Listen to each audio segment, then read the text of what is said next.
الشیطان الرجیم بسم اللہ الرحمن الرحیم رب اشرح لي صدری ویسر لي امری واحلل عقدۃ من لسانی یفقهوا قولی رب یسر ولا تعسر وتمم بالخیر اللهم اجعلنا من الذين آمنوا وعملوا الصالحات وتواصوا بالحق وتواصوا بالصبر اللهم ثبت عند الموت بلا اله الا الله آمین یا رب العالمین. السلام علیکم ورحمۃ اللہ وبرکاتہ.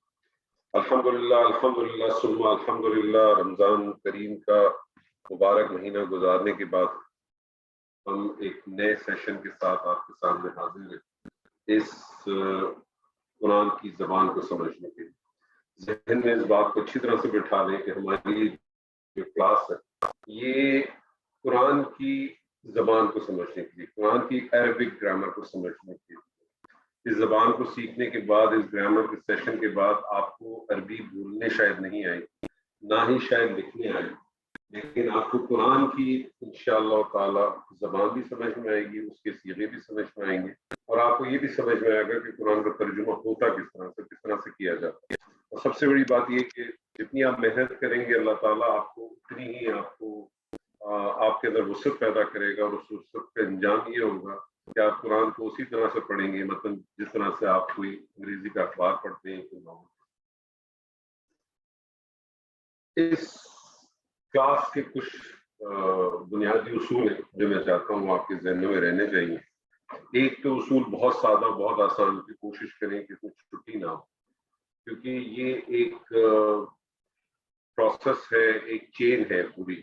اگر آپ ایک سیشن بھی مس کر دیں گے تو آپ کے لیے مشکل ہو جائے گی، اور اگر آپ نے ایک سے زیادہ مس کر دیے تو کوئی اور مشکل ہو جائیں گے، پھر آپ کی توجہ ہٹ جائے گی. تو کوشش کریں جس طرح سے آپ نے اپنی زندگی میں دوسرے معاملات کے اندر اپنی کوشش کی ہوئی ہے، آفس جانے کے لیے، کوئی اپنے کاروبار کے لیے، کسی کام کے لیے، یونیورسٹی جانے کے لیے، یہاں بھی کوشش کریں کہ آپ اپنی زندگی کے یہ 2 دن جمعے کے روز اور منگل کے روز کس وقت کو نکال لیں، اس وقت کو خاص کر لیں کہ یہ وقت میرے سے اسی کے ساتھ ہے. تھوڑی سی محنت کریں، تھوڑا سا ٹائم لگائیں، انشاءاللہ تعالیٰ ضرور آپ کو اس کا بہت فائدہ ہوگا. اور اس کا فائدہ سب سے بڑا یہ ہوگا کہ آپ کو قرآن پڑھنے میں بہت لطف آئے گا، بہت مزہ آئے گا. دوسری بات یہ کہ جو کچھ ہو سکتا ہے آپ میں سے کچھ ایسے ساتھی ہوں جنہوں نے پہلے بھی عربی گرامر پڑھی ہو یا اس کا اس سے واسطہ ہو، تعلق ہو، جو کچھ آپ نے پڑھا ہے، جو کچھ آپ نے اس سے پہلے سنا ہے، سمجھا ہے، اس کو ضرور اپنے بیک آف مائنڈ رکھیں، لیکن ابھی فی الحال اس کو مکس نہ کریں. ہو سکتا ہے ابھی کوئی ایسی چیز آپ کے سامنے ہے، آپ کو لگے کہ بالکل نئی چیز ہے یا میں نے اسے مختلف سے پڑھی ہے. ایسا ہوگا نہیں، لیکن تھوڑا سا انتظار کریں گے تو چیزیں آپ کے لیے آسان ہو جائیں گی. تیسری بات یہ کہ جتنے چاہے آپ سوال پوچھیں، کیونکہ کلاس ہے انٹریکشن، کیونکہ اگر اس میں انٹریکشن نہیں ہوگا، اس میں اگر آپ پارٹیسپیشن نہیں کریں گے تو آپ کو نہ اس میں زیادہ مزہ آئے گا اور نہ آپ اس کو کچھ زیادہ سیکھ سکیں گے. اس لیے کوشش کیجیے میکسیمم پارٹیسپیشن اپنا. جتنی پارٹیسپیشن آپ کی ہوگی اتنا آپ کے لیے اچھا ہوگا.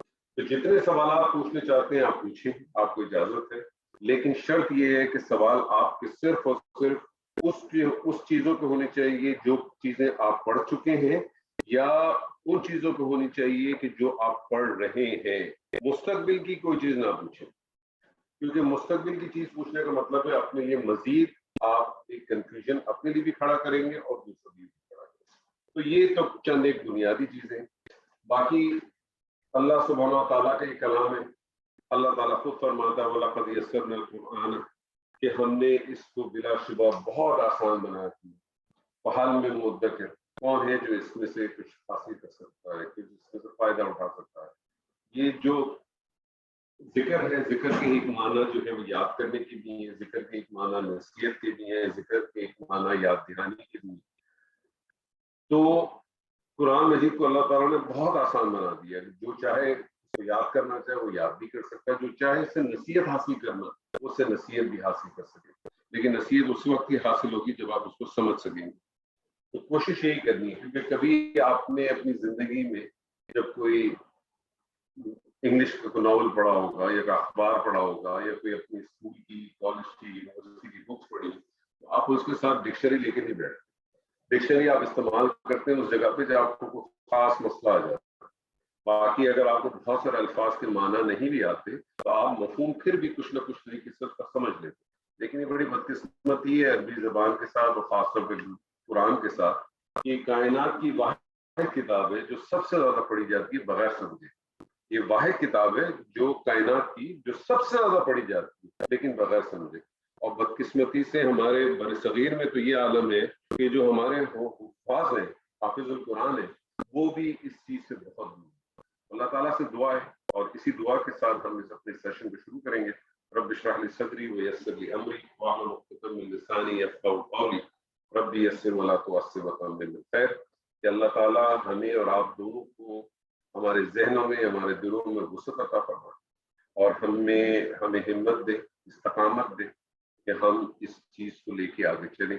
اور انشاءاللہ تعالیٰ اگر آپ اس چیز کو لے کے آگے چلیں گے تو یقیناً میں آپ کو اس بات کی ایشورٹی دیتا ہوں کہ آپ کو خود کچھ عرصے کے بعد اس کے ثمرات نظر آئیں گے. آپ کو خود کچھ عرصے کے بعد محسوس ہوگا کہ آپ ایک بہت قیمتی چیز سے بہت دور تھے اور اس سے آپ کو انشاءاللہ تعالیٰ لگاؤ بھی کرتا ہے. کسی بھی زبان میں کوئی بھی زبان ہو اس کی جو اصل اہمیت ہے وہ اس کے حروف میں ہوتی ہے. سب سے زیادہ اہمیت اس کے حروف میں ہوتی ہے. اردو زبان میں بھی حروف ہے جس کو حروف تہجی کہتے ہیں. الف بے پے تے سب آپ نے پڑھی. اسی طرح سے انگریزی زبان میں جس کو الفابیٹس کہتے ہیں اے بی سی ڈی. عربی زبان میں جو حروف ہیں ان حروف کو حروف الہجا کہتے ہیں.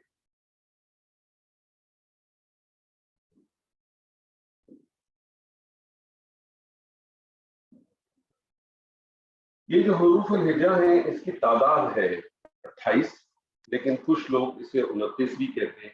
یہ 28 اور 29 کا جو فرق ہے وہ میں انشاءاللہ تعالیٰ آپ کو بتا دوں گا. ابھی اس کو چھوڑ دیں لیکن اس کی تعداد 28 سے ہی 29 ہے.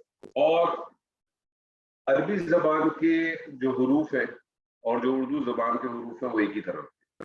لیکن ایک چیز کا خیال رکھیں کیونکہ عربی زبان کے جو حروف ہیں ان کی ادائیگی مختلف ہے اردو زبان کے حروف سے. کیونکہ جس طرح سے ہمارے یہ غلط فہمی بڑی پائی جاتی ہے کہ ہماری زبان میں تو بہت سارے حروف جو ہے عربی زبان میں. پہلی بات تو یہ سمجھ لیں کہ اردو زبان میں جو حروف ہیں وہ عربی زبان کے ہیں. عربی زبان میں جو حروف ہیں وہ اردو زبان کے نہیں.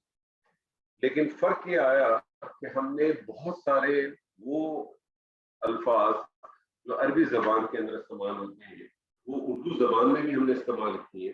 اس میں سے بہت سو کے معنی بھی سملر ہے لیکن اکثر کے معنی میں بہت بڑا فرق ہے. اور لیکن ہم نے بدقسمتی سے ان کے معنی جو ہے اپنے ہی معنی میں پہنا دی.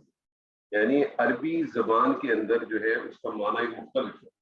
اردو زبان میں اس کا معنی مختلف ہے. الحمد کا معنی جو ہے اردو زبان میں تعریف کے لیے لیکن عربی زبان میں یہ تعریف اور شکر دونوں کے لیے. یعنی تعریف ہو ہی نہیں سکتی جب تک آپ کسی چیز کا شکر ادا نہ کریں. اسی طرح سے احسان کا معنی اردو زبان میں تو آپ اس وقت استعمال کرتے ہیں جب کوئی آدمی آپ کے اوپر کوئی فیور کرتا ہے تو آپ اس کے بدلے میں اس کا احسان ادا کرتے ہیں. عربی زبان میں احسان کے معنی ہے کہ کسی چیز کو اپنی ایکسٹریم لیول کے اوپر پوری اپنی ایفرٹس کے ساتھ کسی چیز کو کر دینا اور اس کے بعد اس کے بدلے کا انتظار کرنا. تو ایسے بہت سارے حرف ہیں. اسی طرح سے مکر ایک لفظ ہے. اردو زبان میں مکر جو ہے وہ بری چیز کے لیے فریب کے لیے دھوکے کے لیے استعمال ہوتا ہے. عربی زبان میں مکر کا لفظ جو ہے وہ تدبیر کے لیے استعمال ہوتا ہے. مکر و مکر اللہ. تو اللہ بھی جو ہے اللہ کی اپنی تدبیر ہے اللہ کا اپنا طریقہ کار. تو یہ بہت ساری ایسی چیزیں جو انشاءاللہ تعالیٰ آپ جس طرح سے آگے بڑھتے جائیں گے آپ کے سامنے آتی ہیں. تو حروف الہجا اردو زبان کے جو حروف تہجی ہیں اور عربی زبان کے جو حروف الہجا ہیں وہ ایک ہی طرح سے لیکن ادائیگی میں فرق ہے. آپ میں سے کوئی ساتھی جو ہے وہ اردو کے جو حروف تہجی ہے اس کے کچھ الفاظ اگر پڑھے کوئی بھی ساتھی پڑھ لے. جی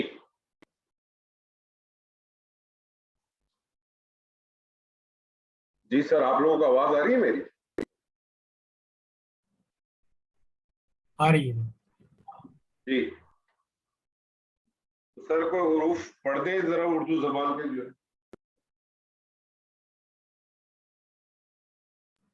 زیادہ نہیں یاد ہے لیکن جتنے آتے ہیں اتنے تو یاد جتنے بھی ہیں سکتے ہیں. کوئی 2-4 تو پڑھ دیں. الف بے 2-4-5 ہی پڑھ دیں. الف بے پے تے سا. ٹھیک ہے. اگر آپ سے میں کہوں کہ آپ انہی حروف کو جو ہے وہ عربی زبان کے جو ہے ان کو پڑھیں. جتنا آ با تا سا. اچھا اب میں آپ کو صرف ایک چیز بتا دوں کہ عربی زبان میں اور اردو زبان کے جو حروف ہیں، عربی زبان کے ہیں اور اردو زبان کے ہیں، کیونکہ اردو ہماری زبان ہے اور ہمیں اس کا بڑا ایڈوانٹیج بھی ہو جائے گا انشاءاللہ، کہ عربی زبان میں جو حروف اے ساؤنڈ پہ ختم ہوتے ہیں، عربی زبان میں جب اس کو ادا کرتے ہیں تو اس کو آ ساؤنڈ میں کنورٹ کرتے ہیں۔ تو الف کو آ نہیں کہیں گے، الف الف ہی رہے گا، کیونکہ الف جو ہے وہ اے ساؤنڈ پہ ختم نہیں ہوتا، لیکن بے چونکہ اے ساؤنڈ پہ ختم ہوتا ہے اس لیے وہ با ہو جائے گا، تے تا ہو جائے گا، تے سا ہو جائے گا، جیم جیمی رہے گا، ہے ہا ہو جائے گا۔ تو وہ الفاظ جو اے ساؤنڈ پہ ختم ہوتے ہیں اس کو آ ساؤنڈ پہ کرتے ہیں تو وہ عربی کی ادائیگی بن جاتی ہے۔ ٹھیک ہے جی، حروف الہجا جس کی میں نے آپ سے کہا جس کی تعداد 28 ہے، کچھ لوگ اسے 29 بھی کہتے ہیں، اس کی وجہ جو ہے وہ میں آپ کو انشاءاللہ بعد میں بتاؤں گا۔ اور حروف کے بعد جو سب سے زیادہ اہمیت ہے وہ ہے حرکات۔ حرکات کسے کہتے ہیں؟ حرکات کسے کہتے ہیں؟ جو زیر زبر پیش، زیر زبر پیش جو ہوتے ہیں ان کو حرکات کہتے ہیں۔ زیر کو عربی زبان میں کہتے ہیں کسرہ، زبر اس کو کہتے ہیں فتح،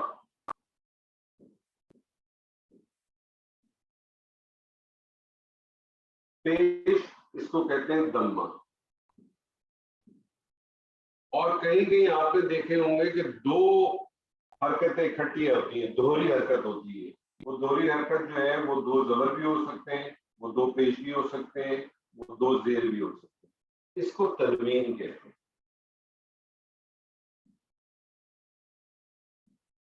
اور یاد رکھ لیجیے گا کہ زیر زبر پیش یا دوہری حرکت جس کو عربی زبان میں آپ کسرہ فتح دمہ یا تنوین کہتے ہیں، یہ حرکات کہلاتی ہیں، یہ حرکات کہلاتی ہیں۔ اور اس کے علاوہ ایک اور چیز ہوتی ہے جس کو ہم کہتے ہیں ساکن۔ آپ نے ساکن کو دیکھا ہوگا، آپ کو کتابوں میں اس کی شکل یا تو وہ الٹا سی بنا ہوا ہوتا ہے یا جو ہے وہ الٹا آٹھ بنا ہوا ہوتا ہے، اس طرح سے شکل بن گئی، اس کو ساکن کہتے ہیں۔ تو دو چیزیں آپ کے سامنے آ گئی، ایک آ گئی حروف الہجا جو کہ الف با تا سا، یہ بالکل ویسی ہے جس طرح سے آپ کو حروف التحجی، اور حرکات زیر زبر پیش تنوین، دوہری حرکت تنوین اور ساکن۔ یہ حروف حرکات اور ساکن جب یہ آپس میں ملتے ہیں، یہ تینوں چیزیں جب آپس میں ملتی ہیں تو اس سے لفظ وجود میں آتا ہے، اس سے لفظ وجود میں آتا ہے۔ یہ جو لفظ ہوتے ہیں یہ دو قسم کے ہوتے ہیں، یہ بامعنی بھی ہوتے ہیں اور یہ بے معنی بھی ہوتے ہیں۔ بامعنی بے معنی میں آپ سے جیسے کہوں کہ روٹی شوٹی، پانی وانی، تو روٹی جو ہے وہ بامعنی ہے، شوٹی جو ہے بے معنی ہے، پانی بامعنی ہے، وانی جو ہے وہ بے معنی ہے۔ تو بامعنی لفظ بھی ہوتے ہیں اور بے معنی لفظ بھی ہوتے ہیں۔ بامعنی لفظ کو عربی میں کلمہ کہتے ہیں اور بے معنی لفظ کو عربی میں محمل کہتے ہیں۔ چونکہ ہمارا سبجیکٹ قرآن مجید ہے اور قرآن مجید میں کوئی لفظ بھی بے معنی نہیں ہے، اس لیے ہمارا اس سے کوئی تعلق نہیں، ہم اس چیز کو نہ پڑھیں گے نہ اس پہ کوئی ڈسکشن کریں گے۔ آپ کے سامنے میں نے بتا دیا کہ جو بے معنی لفظ ہوتا ہے اس کو عربی ٹرمنالوجی کے اندر محمل کہتے ہیں۔ ہمارا جتنا بھی فوکس ہے وہ بامعنی الفاظ کے اوپر ہی رہے گا، ہم نے بامعنی الفاظ کے اوپر ہی ساری اپنی ڈسکشن کریں۔ بامعنی الفاظ کلمہ، کلمے کی بنیادی طور پہ تین اقسام بنتی ہیں۔ سب سے پہلے جس کو اسم کہتے ہیں،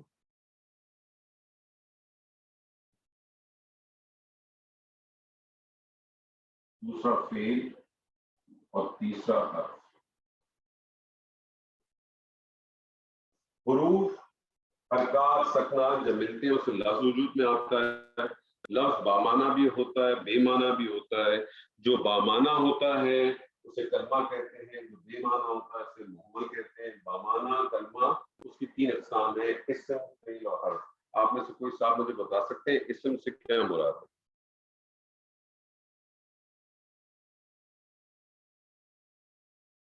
جی جی، اسم جو ہے نام کے لیے یا کسی چیز کے نام کے لیے کہتے ہیں. ٹھیک ہے. اور اس کے فعال علاوہ جو ہے کوئی چیز؟ وہ جی اس کے علاوہ کوئی چیز؟ نام کے اس ہی کے علاوہ اور کوئی چیز ہے؟ معلوم تو نہیں ہے مجھے. اور کوشش کریں تھوڑی سی سر. کام کے نام کو بھی جی اور اس کو تھوڑا بہتر کریں سر. میں یہ کہہ رہا ہوں کسی کام کے فعل کے نام کو بھی کسی کام کو بھی. نہیں، اگر میں آپ سے پوچھوں کہ مجھے اسم کی تعریف دیں آپ، میں اگر آپ سے کہوں مجھے اسم کی تعریف دیں تو آپ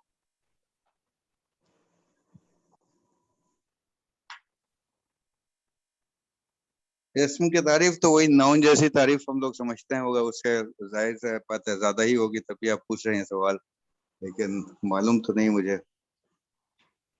ٹھیک ہے. میں تو آپ سے صرف کہہ رہا ہوں تھوڑی کوشش کریں. میں تو آپ سے صرف یہ گزارش کر رہا ہوں کہ تھوڑی سی کوشش کریں جی کہ جی اسم کیا چیز ہو سکتی ہے.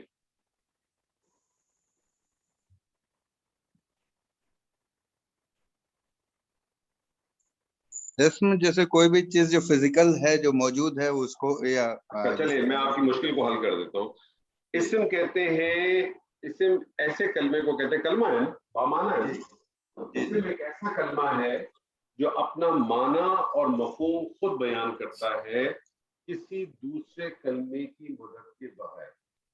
اسم ایک ایسا کلمہ ہے جو اپنا معنی اور مفہوم خود بیان کرتا ہے کسی دوسرے کلمے کی مدد کے بغیر، اور اس میں کوئی زمانہ نہیں پایا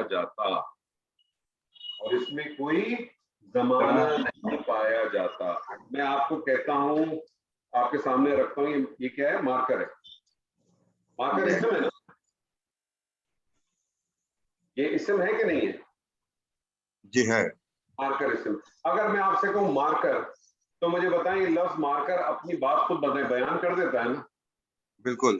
کہ کیا اپنا مفہوم بیان کر دیتا ہے نا؟ کہ کیا کرتا ہے؟ لکھنے والی چیز ہے.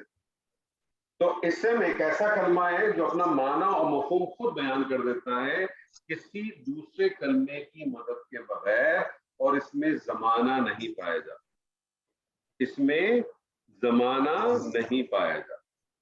ٹھیک ہے جی. فعل کی تعریف کیا کریں گے؟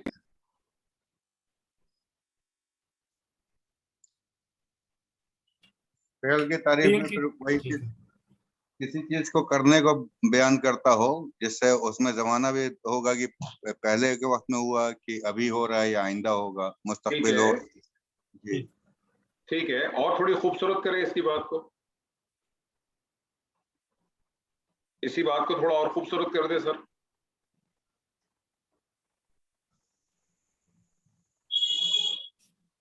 اسی بات کو تھوڑا اور خوبصورت کر دیں. جیسے اسم کی تعریف آپ نے کی، ایسا کلمہ جو اپنا معنی اور مفہوم خود بیان کرتا ہے کسی دوسرے کلمے کی مدد کے بغیر، اس میں زمانہ نہیں پایا جاتا. ایسا کلمہ جس میں کسی کام کا ہونے کا پتہ چلے اور اس میں زمانہ بھی شامل ہو. ساتھ ساتھ شامل ہو. مطلب آپ اس کی تعریف اس طرح سے کرتے ہیں کہ فعل ایک ایسا کلمہ ہے جو اپنا معنی اور مفہوم خود بیان کرتا ہے، معنی اور مفہوم خود بیان کرتا ہے کسی دوسرے کلمے کی مدد کے بغیر، لیکن اس میں زمانہ پایا جاتا ہے. جیسے میں نے آپ کو اسم کی مثال دی، قلم. تو قلم آپ کے سامنے جیسی آیا، مجھے کسی، یہ ایک کلمہ ہے نا، قلم ایک کلمہ ہے نا، مجھے اس کے ساتھ کسی دوسرے کلمے کو لگانے کی ضرورت نہیں پڑی، لیکن میں نے اس کا مفہوم سمجھ لیا، معنی اور مفہوم میں نے سمجھ لی، لکھنے والی چیز. فعل ایک ایسا کلمہ ہے جو اپنا معنی اور مفہوم خود بیان کرتا ہے کسی دوسرے کلمے کی مدد کے بغیر، لیکن اس میں زمانہ پایا جاتا ہے. اسم میں زمانہ نہیں پایا جاتا، فعل میں زمانہ پایا جاتا ہے. میں مثال کے طور پہ آپ کے سامنے کلمہ لکھتا ہوں عربی زبان میں، ضربہ.